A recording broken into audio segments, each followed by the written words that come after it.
Yes, kananye mbifurize igitondo cyiza, igitondo cy'umugisha kuri twumva amasaha ya mu igitondo cy'umugisha kuri twumva amasaha ya nimugoroba birasa guterwa no ingengabi yawe ihagaze. Hano mu Rwanda turi mu gitondo cyo ku itariki zigera kuri 30 z'ukwa gatatu 2025.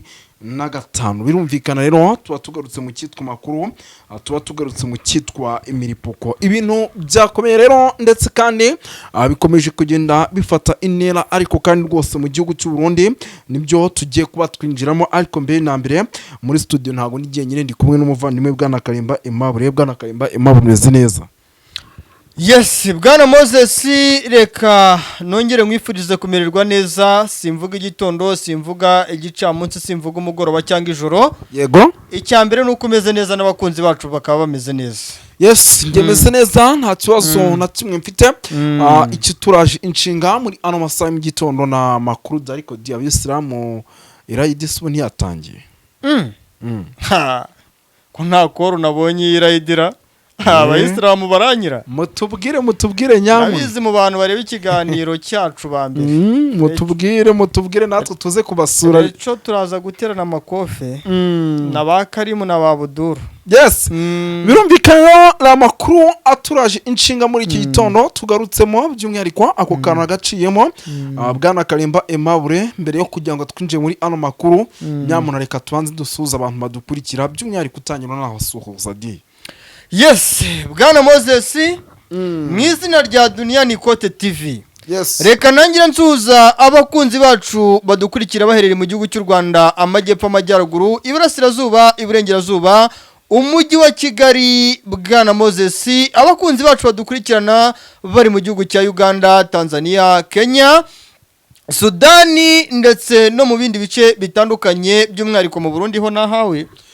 Mu Burundi handitse na kure ya Afrika y'Iburasirazuba, by'umwihariko Malawi, Mozambique, ibihugu nka South Africa ndetse n'ahandi hatandukanye hano muri Afrika ntajya kurondora ngo marangize. Nkanyarukira ku mugabane w'Uburayi, mu Bwongereza, mu Bufaransa, nyarukira muri biriya bihugu nka bya Australia, nkanyarukira mu bihugu bitandukanye byahariya mu Budage ndetse no mu Bubiligi.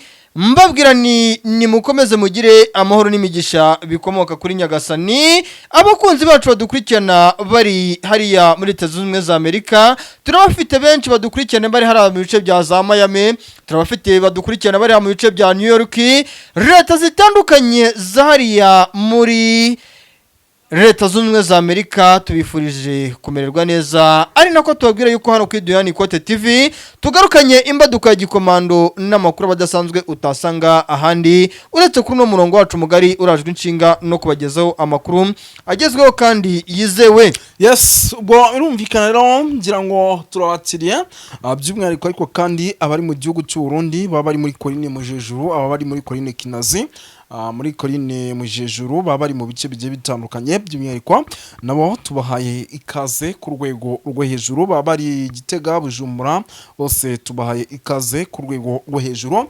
Na makuru rero arebana n'umutekano, politike na diplomasi tugiye kuba tugarukamo tuva imuzingo, aho tugiye kuba turebera hamwe byinshi bigiye bitandukanye. Bwana Karimba Aimable, uraza kunyemera dusimbukire by'umwihariko hano Cibitoke turebereye hamwe amwe mu masasu aremereye cyane akomeje kugenda avugira mu masaha y'ijoro kugeza amagingana n'ubu. Tukaba turimo turakira amakuru y'uko amasasu menshi rwose akomeje kugenda yumvikana mu buryo umwe cyangwa ubundi.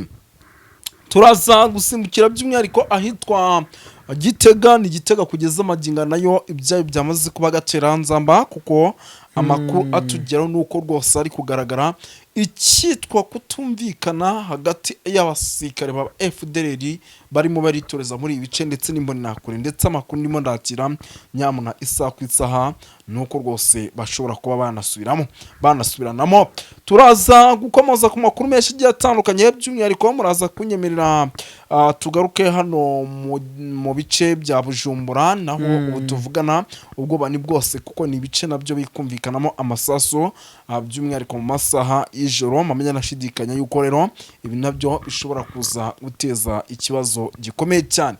Turaza kugaruka mu bice byano muri turaza kugaruka rwose hano muri ibice bya nuza bya Corinne ariko Musheshe. bwana Moses tukiri kuri ku mumfunyamfunyi ndagira ngo urebe kuri no video abo uri kubona birukanka imbere y'inzu uwitwa Evariste Ndayishimiye atahamo. Yego, aba ni abarinzi ba perezida Evariste Ndayishimiye bikanze yuko ngo umwanzi yaba yamaze kugera mu marembo ya perezidansi. yes, birumvikana. Ibyo ni ibintu byumvikana. Hari isa n'isaba, ariko se buri igisubizo ni ukuva mu modoka bakirukanga n'amagurura. Ibintu byo ni ukubitekerezaho ariko ari nawe ubonye imodoka se bitari bworohe kugira ngo igere uvugira ngo ntiwanyaruka amaye nka iby'abarundi birashekeje. yes, no kuvuga ngo rero ngira ngo bwana Kalimba Emma urereka yenda twite twinjira mu makuru by'umwihariko ni byinshi cyane turi bugende dukomozaho mu gihugu cy'u Rwanda. Hari ibiri kwavuga turi bube dukomozaho mu hirya no hino ku mugabane wa Afurika. Hari ibiri kwavuga turiyo dukomozaho byose. Mbega ubwo utari wakora subscribe wamubwira iki? Ni ukuvuga ngo umuntu utarakora subscribe kuri Duniani Kote TV hari ibintu byinshi biri kumucika kandi biri imbere turi gutegura nibyo by'ingenzi birenze ibyo babonye. Yes, birumvikana rero by'umwihariko reka duhere hano i Bujumbura kugeza magingo aya ni Bujumbura zirimo iragaragaramo rwose ibintu navuga bitari byiza kuko mu masaha y'ijoro harimo haragaragaramo umutekano muke. Ngira ngo ni ibintu tumaze igihe tuvuga ati Bujumbura umutekano muke. Bwana Kalimba Aimable ibi biri kugaragara hano Bujumbura, ese mu mboni zawe ibi bintu birimo biragaragara ni iki kirimo kirapangwa? Kuko tumaze igihe tuvuga umutekano muke Bujumbura, abantu bamaze kubyumva nk'indirimbo. Ibi bintu tuze kubyita iki bwana Kalimba? Ibintu bya Bujumbura rero bwana Moses ndakubwiza ukuri yuko ikitwa Bujumbura, yego, iyi Bujumbura yamaze gusa naho yego iri mu maboko ya Red Tabara, yego, iri mu maboko ya FDNB, iri mu maboko y'urubyiruko rw'imbonerakure, ariko by'umwihariko yego mu buryo bwa tactique za gisirikare. Iyo umujyi w'igihugu mukuru wamaze gufatwaho igice 25% n'umwanzi, yego, byanga bikunda igihugu kiba cyamaze gufatwa ku kigero kingana na 16%. Iryo nizanisha ry'abafilozofi ku bijyanye n'uburyo bw'imirwanire mu ntambara. Unyomoze abike muri comment. Ni igitabo cyanditswe na Jonathan Miracle, ni umwongereza, yego, uzwi cyane ku bintu wari uzwi cyane ku bintu byo kwandika ku bintu bijyanye n'intambara. Niwe wanditse icyo gitabo agaragaza iyo mibare, yego, avuga ati mu gihe umwanzi abafashe umujyi mukuru w'igihugu ku gihe kingana gutya birangana gutya kuba yamaze gufata igihugu. Kandi nibyo bwana Moses biranumvikana.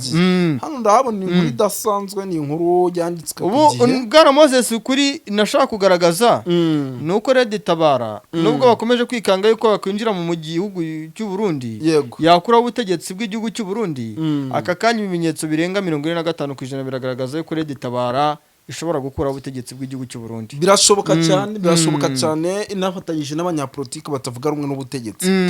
Ngira ngo hano ndahabona inkuru idasanzwe, ni inkuru yanditse ku gihe. Bwana Kalimba Aimable nyimira nibwira abadukurikiye, ni ukuvuga ngo ifatwa rya Brigadier General Gakwerere ryace igikuba muri FDLR. Ubuhamya bwa Majoro Ndayambaje bageranye mu Rwanda, ubwo nibwo tugiye kuba tubasomera muri rusange. Ni Majoro Ndayambaje rero Gilbert wamenyekanye nka Rafiki Castro, uri mu barwanyi b'umutwe wa FDLR bashyikirijwe u Rwanda nyuma yo kubafata bahanganye na M23. Urumva? Yahishuye rero ifatwa ry'umunyamabanga mukuru w'umutwe wa FDLR ni Brigadier General Gakwerere Jean Baptiste, ryamuciyemo ryaciye igikuba. Anagaragaza ko imikoranire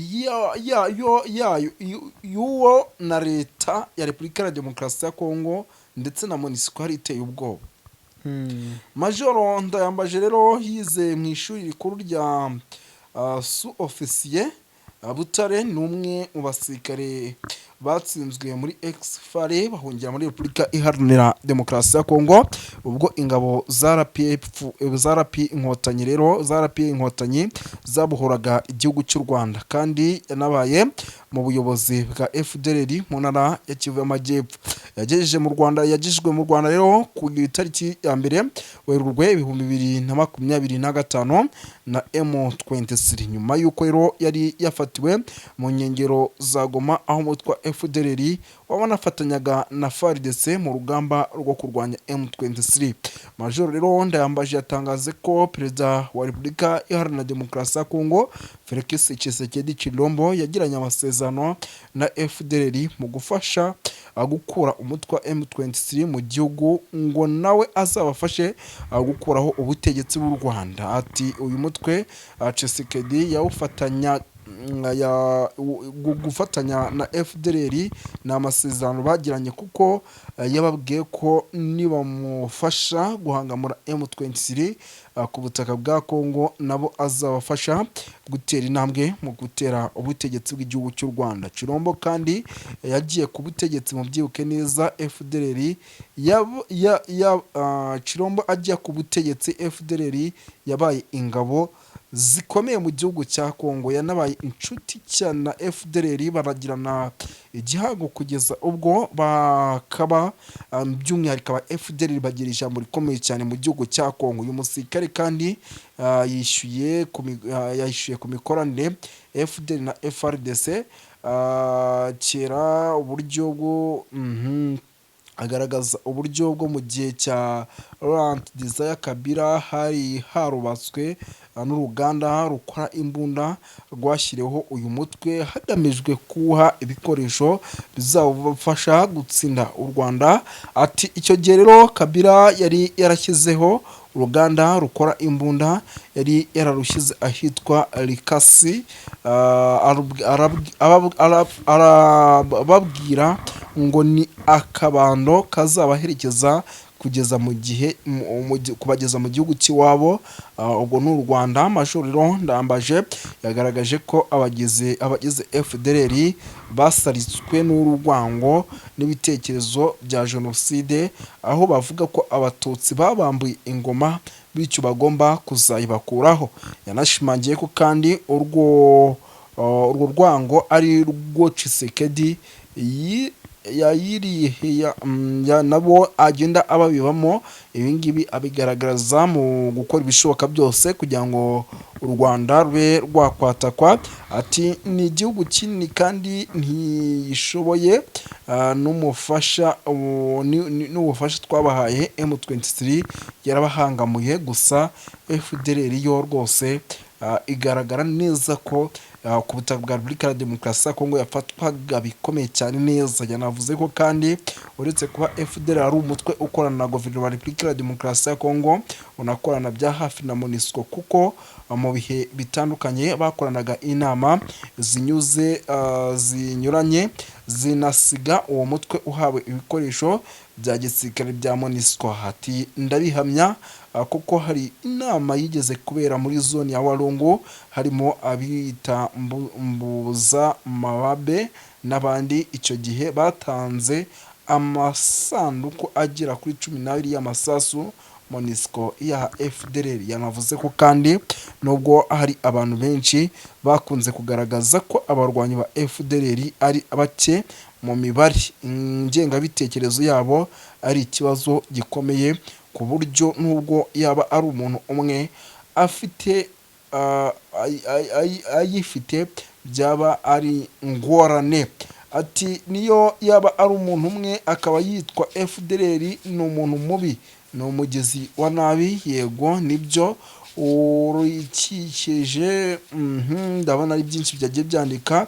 Ifatwa rya Gakwere rero ryashegeshe FDLR ndetse ibyo ni Major n'ubundi Ndayambaje wagiye ubigaruka kuko FDLR yahise igaragara nk'aho bayiciye intege ku rwego rwo hejuru. Bwana Kalimba Aimable birumvikana yuko ibintu bitoroshye. Tugaruke gato Cibitoke, kugeza amagingo ya ni Cibitoke ikomeje kugenda itangirwamo imyitozo urabona ari imyitozo iri bugire ikifasha n'ubundi iki gisirikare.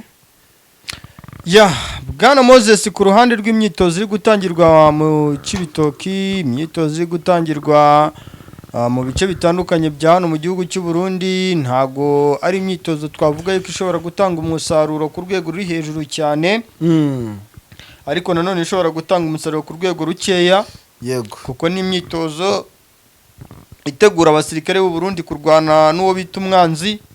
Ibi byose rero indorerwamo mbiboneramo, yewe iyo mbibonye, yego, mbona ahubwo igisirikare cy'u Burundi icyo kiri gutegura n'uburakari bukomeye cyane ku cyitwa Red Tabara.